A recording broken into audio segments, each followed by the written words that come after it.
In our trader rundown today, Todd Bubba Horwitz is here to take a closer look at this market. And Todd, a 9 on the VIX yesterday. What is this telling us? Because I'm hearing the word trap.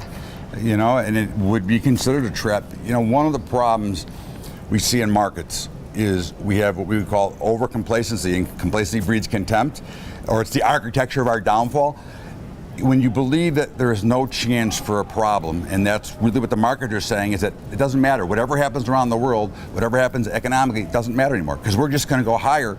That is usually the time you start to look for a reason that we could reverse this course. And I think you will see, you know, at some point after we take out the all-time low, which is 939, I think after that you might start to see it start to creep up. As the VIX starts to creep up, if it does, that will be an indication that the markets are probably getting ready to make a turn to the other side. Now, it doesn't mean they're going straight down, and investors should never panic about this. This is more for trading than investing.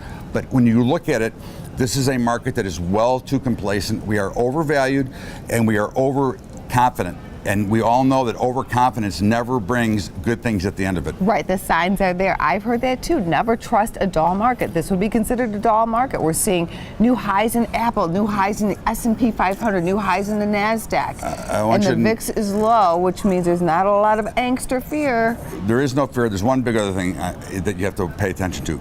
The volume, not necessarily the volume in the Dow or the S&P, but if you look at the futures market, which is really more the driver today, the Dow futures have been down 50% every day and going lower each and every day, which just means that the commercial paper is drying up, and they've been trying to short this market anyways. And what you're really seeing here is more of a retail trade, and they're allowing them to step in while the market's so complacent. You got to be very careful here. And that's where my big radar comes up. That's our mission of our show. It is to let the retail people, the average Joes, know, don't get trapped in this market. Right.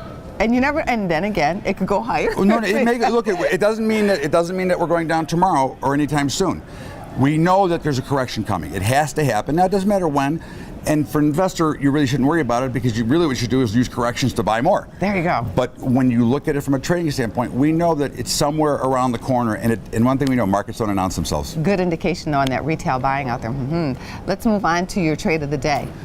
But you know, I love silver. I think silver is a great hard asset that I own and I want to own more of anyways.